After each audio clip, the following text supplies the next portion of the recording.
अस्सलाम वालेकुम। अच्छा जी, हमारी ओवरहेड के एरिया पे एक्टिविटी बेस्ड कॉस्टिंग पे बात जारी थी और लास्ट क्वेश्चन हमारे पास अब उसका आ गया है जी, क्वेश्चन नंबर 5 जो वाहिद पास पेपर में एक दफ़ा क्वेश्चन जो हमें आया हुआ है, अब वही हम देखने लगे हैं। ये आया था क्वेश्चन जैसे मैंने कहा था गालिबन स्प्रिंग 24 में। तो इस क्वेश्चन को देखते हैं जनाब और इसके बाद हम नेक्स्ट चैप्टर पे मूव कर जाएंगे। तो question number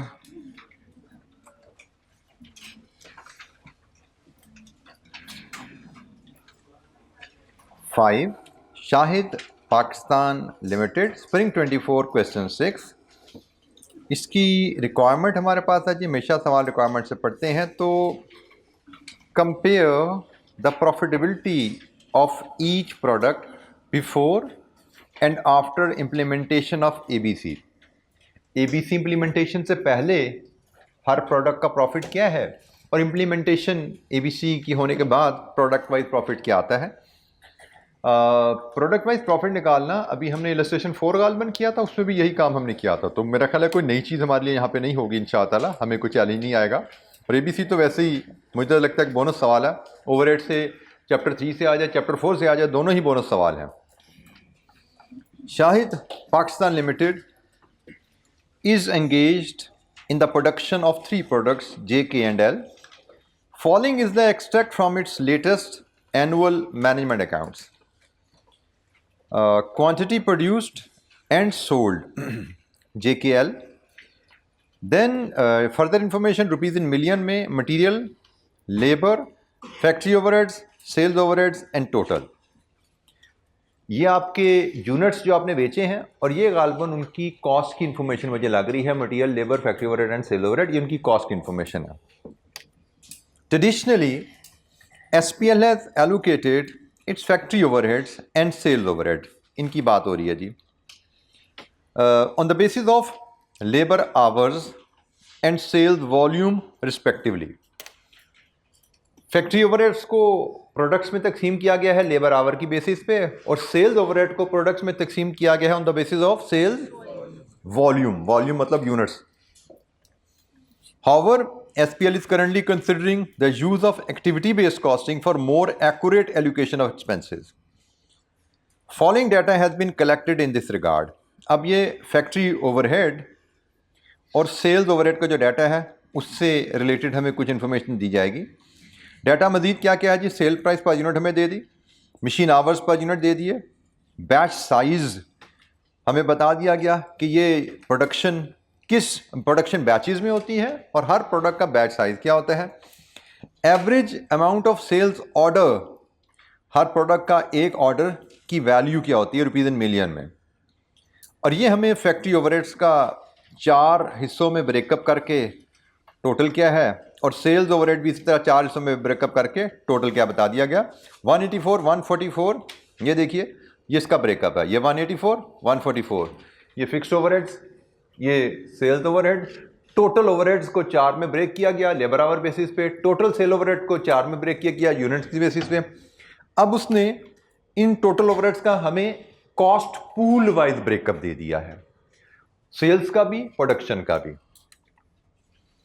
the other fixed overheads and other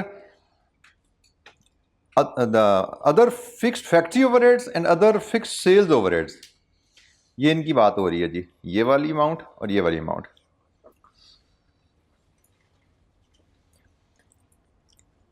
accumulate from various minor expenses, therefore cost accountant advise allocating them according to the machine hour। उसने कहा जी इनको तो आप मशीन आवर्स पे प्रोडक्ट में तकसीम कर देना, बाकियों का हिसाब तक खुद ही लगा लो। अब हम एक्टिविटी बेस्ड कॉस्टिंग पे जा रहे हैं।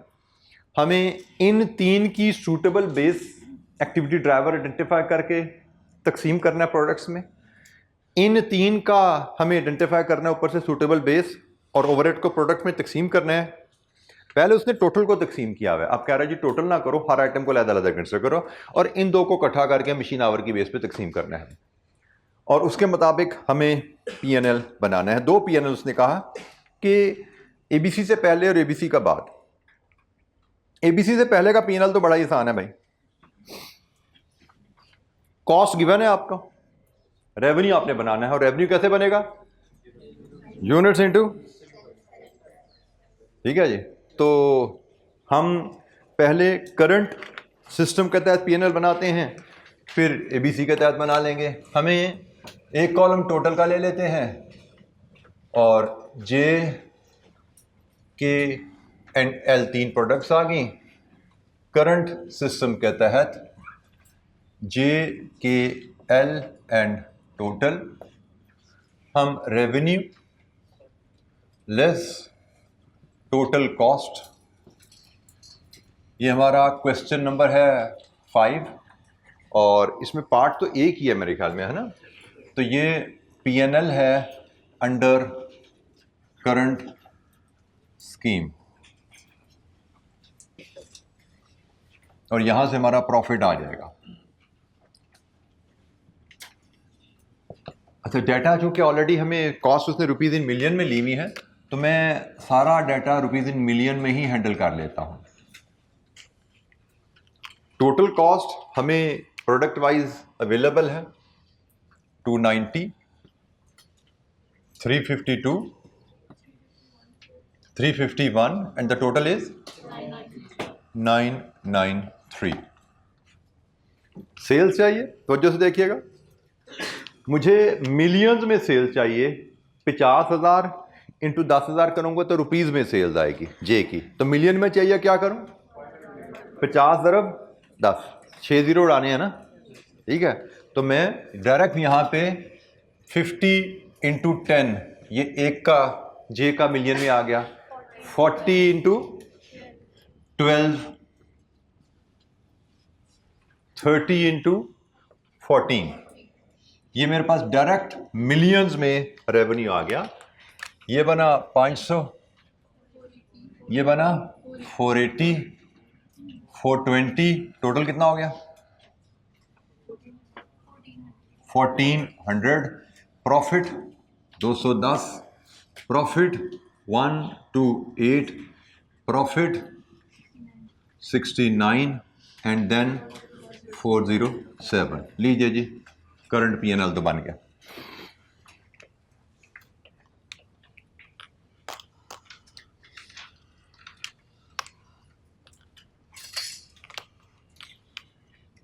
करंट पीएनएल की कहानी तो इतनी ही सिंपल थी। इसके नंबर भी कम ही होंगे, इसके क्या मैक्सिमम 2-3 नंबर दिए होंगे, उसने 4 दिए होंगे, इससे ज़्यादा तो नहीं हो सकते। सवाल कितने नंबर का ये? 10 मार्क का, तो फिर 2-3 नंबर से ज़्यादा इसके नंबर नहीं होने चाहिए। मार्किंग स्कीम में जाके देख लेते हैं। 2 नंबर नहीं।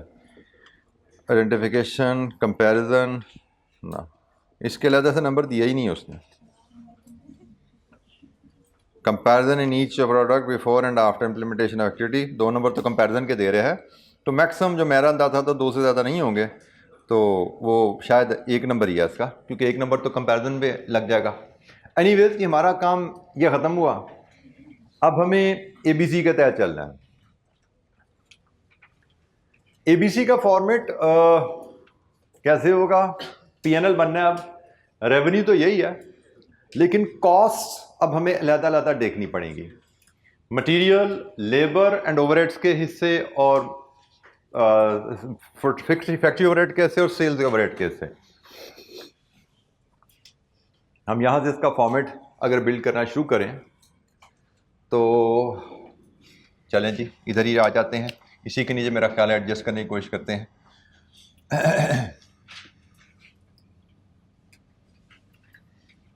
जे के एल एंड टोटल, ये अब हम जा रहे हैं एबीसी के तहत PNL using under ABC.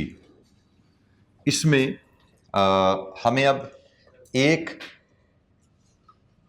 Column basis का चाहिए होगा। हमें एक कॉलम बेसिस का चाहिए होगा। हमें टोटल कॉस्ट चाहिए जिसको हमने तकसीम करना है, और डिस्क्रिप्शन हम यहाँ पे ले आते हैं। ठीक है जी, ये हमारा पीएनएल अंडर एबीसी, यहाँ पे टोटल कॉस्ट, और यहाँ पे बेसिस, जिस बेसिस पे कॉस्ट ने तकसीम होना है। हम P&L बना रहे हैं, तो स्टार्टिंग पॉइंट हमारा रेवेन्यू रहेगा. It will be the same 500, 480, 420 and 1400. इसमें से हमें कॉस्ट लेस करनी है. लेस मटेरियल, लेबर, ये कॉस्ट हमें गिवन है. इनकी तकसीम हमें क्वेश्चन में गिवन है. मटेरियल और लेबर की प्रोडक्ट वाइज तकसीम हमें गिवन है. P&L बनाना है. तो मटेरियल है 100, 200, 250, टोटल कितना हो गया 550.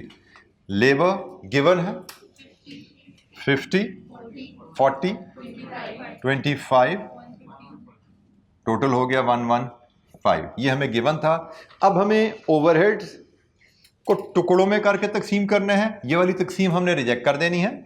और सेल्स ओवरहेड को भी टुकड़ों में करके तकसीम करना है. तो उसके लिए हम आ जाते हैं जो टुकड़े हमें दिए गए हैं फैक्ट्री ओवरहेड्स और सेल्स ओवरहेड्स के. ये हमें टुकड़े दिए गए हैं. हमें वन बाय वन इनको लेकर चलना है. तो फैक्ट्री ओवरहेड्स में हमारे पास आइटम्स हैं रिपेयर एंड मेंटेनेंस मशीन्स की. Next item setup cost. Next item fuel and power. Next item other factory overhead. अच्छा, अदर फैक्ट्री ओवरहेड्स और अदर सेल्स ओवरहेड्स इनको हम इकट्ठा करके ट्रीट कर लेंगे क्योंकि दोनों की बेसिस सेम है. तो हमें दो अलग वर्किंग बनाने की जरूरत है. हम इनको भी छोड़ते हैं. हम सेल्स ओवरहेड पे आ जाते हैं. हम कहते हैं जी सेल्स ओवरहेड पकड़ लो पहले. इसमें आइटम क्या क्या है? Sales ordering department. Next delivery expenses. Next commission on sales.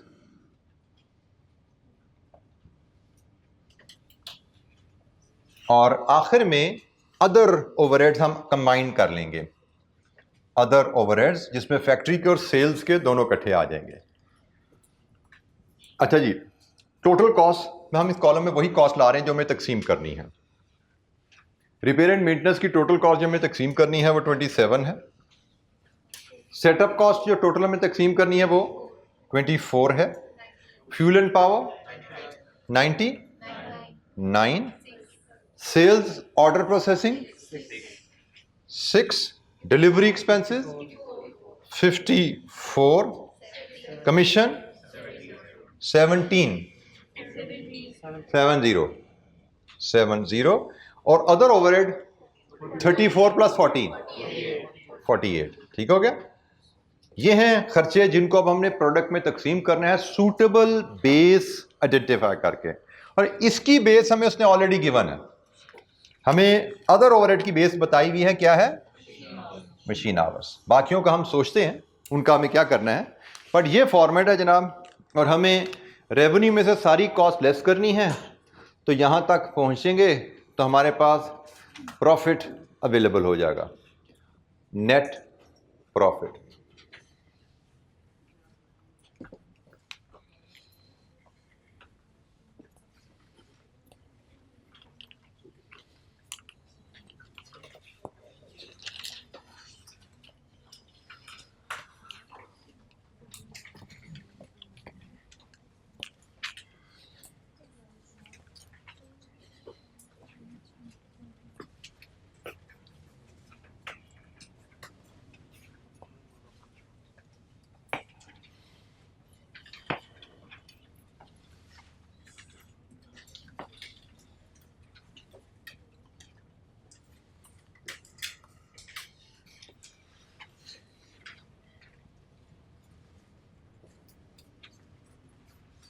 जी जनाब, अब हम वन बाय वन आइटम्स इनके कॉस्ट ड्राइवर आइडेंटिफाई करें, बेसिस आइडेंटिफाई करें. रिपेयर एंड मेंटेनेंस मशीन के लिए सूटेबल बेस क्या होनी चाहिए? मशीन आवर्स लगता है जी सूटेबल बेस रहेगी इसके लिए. सेटअप कॉस्ट के लिए नंबर ऑफ सेटअप्स जिसका ताल्लुक नंबर ऑफ बैचेस से जाकर जुड़ता है, जितने बैचेस उतने सेटअप होते हैं। तो यहां पे जो कि बैचेस की बात की है, तो मैं कहता हूं नंबर ऑफ बैचेस हमें देखने पड़ेंगे, हर प्रोडक्ट के कितने बैचेस बन रहे हैं। Fuel and power, again machine hours seems to be suitable base. Sales ordering department, sales ordering department, sales ordering department का काम होता है सेल्स ऑर्डर को प्रोसेस करना। तो लगता है number of sales order will be appropriate basis. Number of sales order शायद ये एक बेहतर बेसिस रहेगी। डिलीवरी एक्सपेंसेस, यहां पे उसने कुछ हाईलाइट किया हुआ है, units are of the same size and weight. हर प्रोडक्ट के यूनिट्स का साइज और वेट सेम है। तो डिलीवरी एक्सपेंसेस, ट्रांसपोर्टेशन चार्जेस हैं, गालिबन फिर इनका ताल्लुक नंबर ऑफ यूनिट्स सोल्ड से भी जुड़ेगा। डिलीवरी एक्सपेंसेस है, जिस प्रोडक्ट के जितने ज्यादा यूनिट बेचे उसको उतना ज्यादा डिलीवरी का खर्चा लगेगा, ठीक है, क्योंकि यूनिट्स का साइज तो सेम है। तो आप इसको यूनिट्स, नंबर ऑफ यूनिट से लिंक कर सकते हो, number of sale units. Commission on sales, इसका ताल्लुक किससे जुड़ेगा? किससे? सेल्स वैल्यू से या रेवेन्यू से। यहां पे हमने जो लिखा हुआ है रेवेन्यू से। लीजिए जी, ये हमारे पास हर ओवरहेड की बेसिस हमारे पास आ गई हैं। अब इनकी हम वर्किंग थोड़ी सी बना लेता हूं, चलें उसमें आपको हेल्प कर देता हूं। मशीन आवर के लिए हम वर्किंग 1 बनाते हैं जी, वहां से हम मशीन आवर की बेसिस निकाल लेंगे। नंबर ऑफ बैचेस वर्किंग 2 से हम ले लेते हैं। Number of sales order working 3 से ले लेते हैं। और नंबर ऑफ सेल्स यूनिट्स हमें क्वेश्चन में गिवन है। रेवेन्यू हम ऑलरेडी निकाली बैठे हैं, ये रेवेन्यू पड़ा हुआ है। और नंबर ऑफ सेल यूनिट्स हमें क्वेश्चन में अवेलेबल है। हमें मशीन आवर्स हर प्रोडक्ट के कितने हैं, हमें नंबर ऑफ बैचेस हर प्रोडक्ट के कितने हैं, नंबर ऑफ सेल्स ऑर्डर हर प्रोडक्ट के कितने हैं, ये डिटरमिन करने हैं। मशीन आवर्स हर प्रोडक्ट के कितने हैं, लीजिए जी, आ जाइए यहां पे। ये आपको बताया गया है यूनिट्स आपने हर प्रोडक्ट के कितने बनाए हैं और हर प्रोडक्ट पे मशीन आवर्स पर यूनिट कितना लगता है। ये कहानी पता है जी आपको? तो लीजिए जी, जे के एंड एल मशीन आवर की कहानी, 50,000 यूनिट्स इंटू 0.18। दूसरी प्रोडक्ट 40,000 यूनिट्स इंटू टाइम कितना है, 0.30। तीसरी product 30,000 units, time per unit 0.5। लीजिए जी, ये बने 9,000, 12,000, 15,000। रेशियो आपके पास आ गई, जो आपने मशीन आवर्स की रेशियो है, जो यहाँ पे इस्तेमाल होनी है, यहाँ पे इस्तेमाल होनी है, यहाँ पे इस्तेमाल होनी है, 9, 12, 5। ये मशीन आवर्स की रेशियो आपके पास आ गई। मैं सिर्फ रेशियो में हेल्प कर रहा हूं, बाकी काम बाद में, तकसीम बाद में करेंगे। बैचेस पे आ जाइए। वर्किंग 2, कितने बैचेस में प्रोडक्शन की? तो भाई ये है टोटल कितने यूनिट्स बनाए, जो है ये है एक बैच का साइज। तो बैचेस, नंबर ऑफ बैचेस बनाने हैं। जे के 50,000 यूनिट्स बनाए, एक बैच 2500, तो टोटल कितने बैचेस बने? 20। के 40,000 यूनिट्स बनाए, एक बैच का साइज कितना जी? 1000। तो टोटल कितने बैचेस बने? 40। एल के 30,000 यूनिट्स बनाए, एक बैच का साइज 1500। कितने बैचेस बने? 20। लीजिए जी, 20, 40, 20। ये रेशियो आ गई बैचेस की, जो आपकी यहां पे इस्तेमाल होनी है। आखिरी item, number of sales order. हमें यहां पे बताया गया है average amount of sale order. एक सेल ऑर्डर 5 मिलियन का है। टोटल आपकी सेल्स हुई है 500 मिलियन। तो भाई 500 मिलियन की सेल है, एक सेल ऑर्डर 5 मिलियन का, तो टोटल ऑर्डर कितने हुए? 500 मिलियन का टोटल रेवेन्यू है। एक ऑर्डर से 5 मिलियन का रेवेन्यू जनरेट होता है, इसका मतलब टोटल ऑर्डर आपके बने हैं 100। के में टोटल आपने 480 का रेवेन्यू जनरेट किया है, एक ऑर्डर कितने का होता है? 6। टोटल कितने ऑर्डर हुए? 80।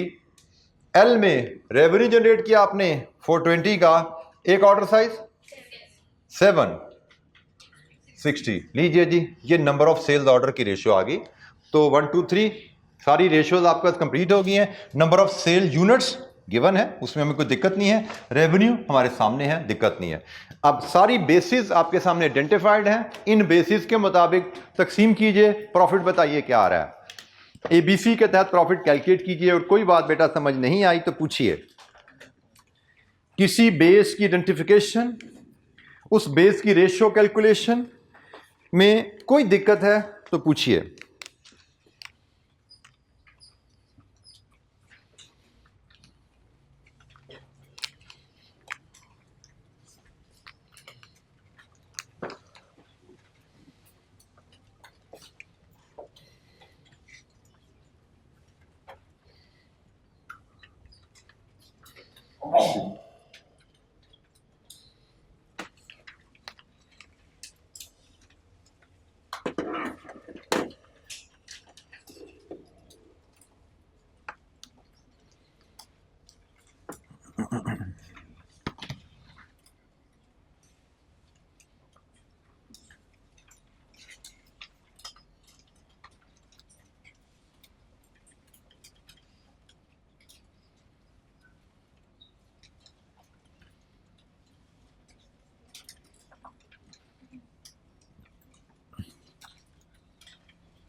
जी जनाब, किसी ने प्रॉफिट की फिगर निकाली?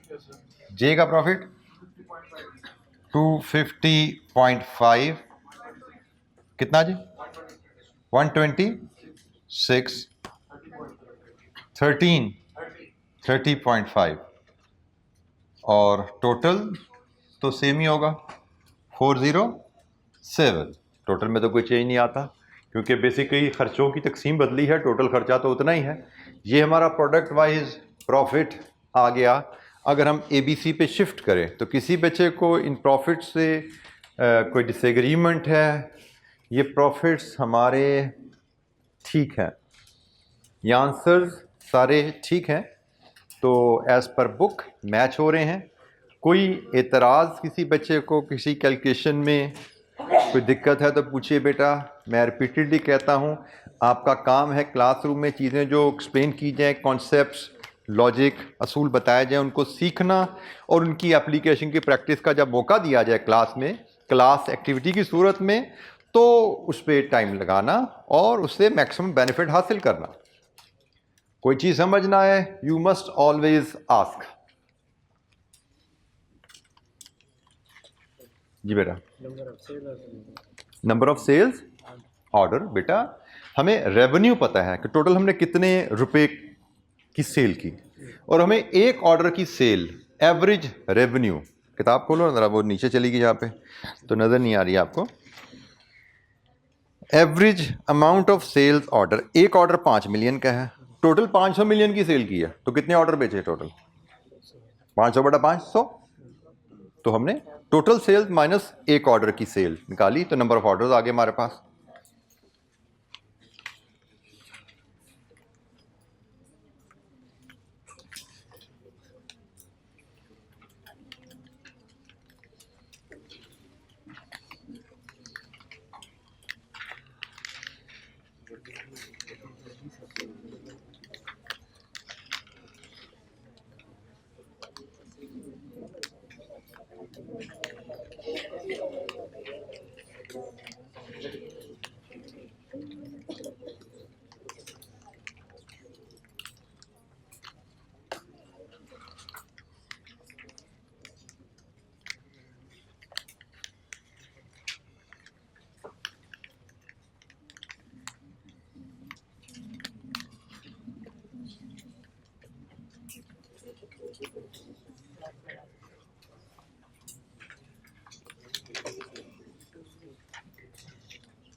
बेटा यूजुअली कमीशन जो दी जाती है सेल्समैन को, ये एक नॉर्मल बिजनेस नॉर्म है which you must understand and learn, कि उसका ताल्लुक अमाउंट ऑफ सेल से होता है।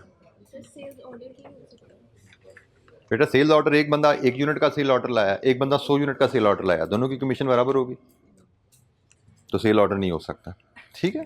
और एक बंदे ने 100 रुपये का यूनिट बेचा है और एक बंदे ने 1000 रुपये की एक प्रोडक्ट बेची है, दोनों की कमीशन बराबर हो सकती है?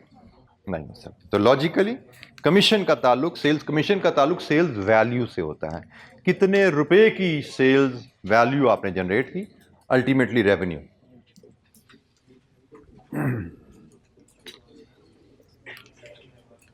जी बेटा,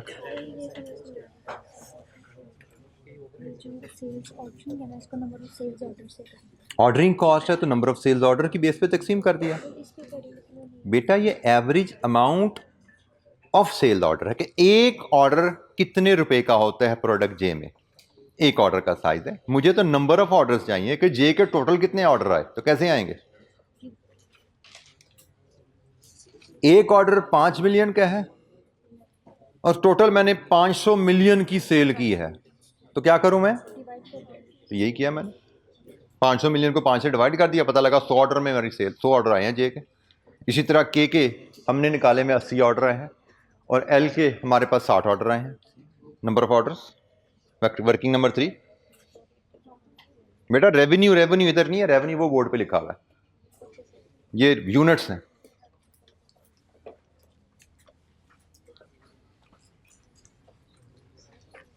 जी बेटा, बेटा बैच साइज आपको बताया गया है कि प्रोडक्ट जे का बैच साइज 2500 है, मतलब product J at a time 2500 unit इकट्ठे बनाते हैं आप।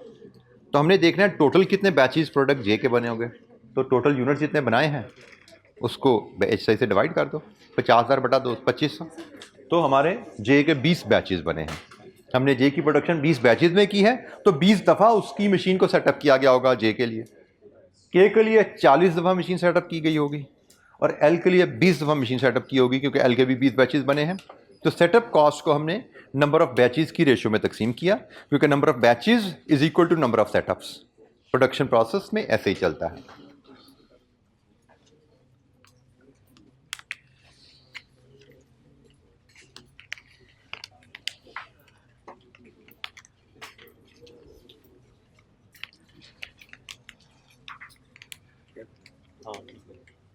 हमारे ज़्यादातर सब्जेक्ट सीए में जो हम पढ़ते हैं वो प्रैक्टिकल नोयत के होते हैं, तो उसके लिए ज़रूरी है कि आप सिर्फ किताबों पे तवज्जो ना दीजिए, आप बिज़नेस से रिलेटेड जो टर्म्स, जो बिज़नेस के नॉर्म्स आपको क्लास में बताए जाते हैं उन पे भी तवज्जो कीजिए, क्योंकि जितनी अंडरस्टैंडिंग आप बिज़नेस प्रोसेसेस की अच्छी करेंगे, अपनी बिजनेस कैसे चलते हैं, काम कैसे होता है, जितनी अंडरस्टैंडिंग इन एरियाज पे आपकी अच्छी होगी, उतने बेहतर अंदाज में आप सवालों को समझ पाते हैं और हल कर पाते हैं। क्योंकि एक चीज़ ध्यान में रखें, ये सारे लॉजिकल क्वेश्चंस होते हैं, हर चीज़ किसी रटे रटाए असूल पे बेस नहीं होती।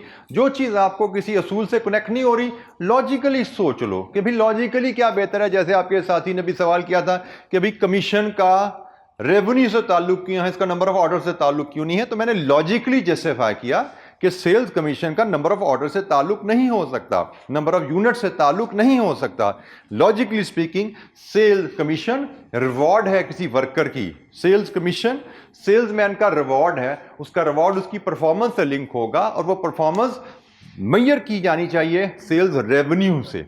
Revenue is the best performance measure for salesman for the award of commission.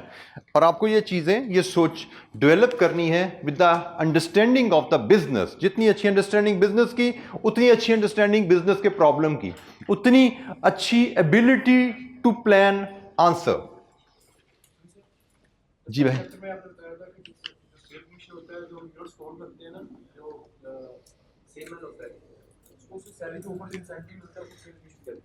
Ji commission is बिल्कुल ठीक है, incentive over and above the basic salary. बेटा दैट कितने यूनिट्स बेचे उस पर मिलेगा, that is only possible when company is dealing with one product. Company एक प्रोडक्ट बेच रही है ना, तो भाई पर यूनिट 2 रुपए, लेकिन एक प्रोडक्ट 100 रुपए की है और एक प्रोडक्ट 1000 रुपए की है, क्या दोनों पे 2 रुपये पर यूनिट कमीशन ठीक है? तो ultimately it comes down to sales value. क्या भाई basically it's 2% of the price. 100 रुपए की चीज बेचोगे तो 2 रुपया, 1000 की बेचोगे तो 20 रुपए। तो पर unit ultimately it has a link to the value. Unit से ताल्लुक हम वैल्यू की बेसिस पे जोड़ते हैं।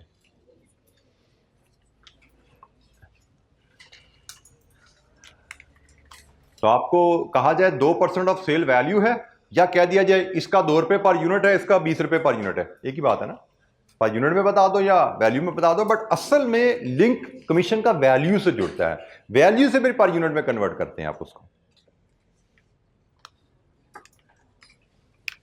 जी एनी अदर क्वेश्चन? अच्छा जी, हमारा काम, हम दोबारा एक था रिक्वायरमेंट पढ़ लें, तो रिक्वायरमेंट थी क्या कि हमारा काम खत्म हो गया।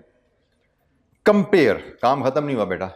अब यहां पे ना सवाल, ये भी एक बड़ा जरूरी बात होती है, उसने कहा कंपेयर करो, उसने ये नहीं कहा कैलकुलेट करो करंट पॉलिसी के तहत और एबीसी के तहत। अगर कैलकुलेट करना कहा होता तो कर लिया था हमने। अब उसने 2 नंबर आपको दिए हुए हैं कंपैरिजन के, तो उस 2 में से में भी एक नंबर इस कैलकुलेशन का है और एक नंबर इन दोनों का डिफरेंस लेने का है। तो कंपैरिजन में का मतलब है आप बताओ इन दोनों प्रॉफिट्स को कंपेयर करो, तो इंक्रीज या डिक्रीज विद एबीसी क्या आया, एबीसी की तरफ जाने से प्रॉफिट में इजाफा या कमी क्या हुई। तो जनाब प्रोडक्ट ए में कमी हुई, इजाफा आया कितना, 40.5 का इजाफा आया है, कितनी की, 2 की कमी आई है। यहां पे 38.5 की कमी आई है और इधर कोई चेंज नहीं है। ये एक लाइन लिखने का एक नंबर है गाल पर, उसे कहा कंपेयर कीजिए। और ये सबसे इजी नंबर होते हैं, और अगर हमने रिक्वायरमेंट ना पढ़ी हो तो रश करके भाग जाते हैं आगे। सबसे आसान एक नंबर सवाल में था कि भाई ये भी निकाल दिया, ये भी निकाल दिया, सिर्फ प्लस माइनस बता दो कहां पे किस प्रोडक्ट का प्रॉफिट एबीसी से बड़ा है, किसका कम हुआ है। ये एक लाइन डालने का एक नंबर है। मेरे हिसाब से एक नंबर आपका यहां पे है और एक नंबर आपका यहां पे है। उसने कंपैरिजन के 2 नंबर गए थे तो वो 2 नंबर ऐसे बटे में, और बाकी मार्किंग स्कीम पे भी नजर डाल लें हम तो calculation of value of each driver 2 marks. मतलब ये जो वर्किंग हमने बनाई है 1 2 3 2 नंबर इसके हैं शायद। Identification of basis for allocation of each overheads 3 number. Allocation of overheads amongst the products 3 number. और ये कैलकुलेशन के समझे 6 नंबर उसने कैलकुलेशन के बांटे में है। तो एनीवेज ये जी हमारी मार्किंग स्कीम है। और परफॉर्मेंस इसकी अबव एवरेज रही सवाल मेरे, क्योंकि मैंने कहा ये सवाल आसान जल्दी समझा जाता है। अबव एवरेज परफॉर्मेंस रही। और यहाँ पे उसने वही कमीशन पे एतराज़ किया है कि जो गलती कुछ बच्चों ने नंबर ऑफ यूनिट की बेस पे कमीशन को तकसीम कर दिया इंस्टेड ऑफ अमाउंट के ऊपर, ये रही गलती। बच्चों ने ड्राइवर तो कहता है सही सिलेक्ट कर लिए थे, लेकिन प्रोडक्ट वाइज उनकी वैल्यू सही तकसीम नहीं कर सके। वैल्यू ड्राइवर सही आइडेंटिफाई कर लिया, गलती कहाँ पे होती है? बच्चों ने नंबर ऑफ बैचेस तो आइडेंटिफाई कर लिया, बट बैचेस पर यूनिट निकाल लेनी है, बैचेस पर प्रोडक्ट निकाल लेनी है। बच्चों ने नंबर ऑफ सेल ऑर्डर तो आइडेंटिफाई कर लिया, लेकिन ये रेवेन्यू को किससे डिवाइड करके नंबर ऑफ ऑर्डर कैसे निकालना है, ये चीज़ें नहीं आई। तो ये बेसिक बातें बेटा जिन पे आपको तवज्जो करनी है, क्योंकि अक्सर बच्चे छोटी छोटी बेसिक कैलकुलेशन को अंडरस्टैंड ना करके मार्क्स लूज कर जाते हैं। सो इसलिए मैं बार बार कहता हूं कि आप समझो बिजनेस कैसे चलता है, काम कैसे होता है, इन बातों पे तवज्जो किया करें, और जो बात समझ ना आए उसके बारे में जरूर पूछा करें। जी, एनी क्वेश्चन?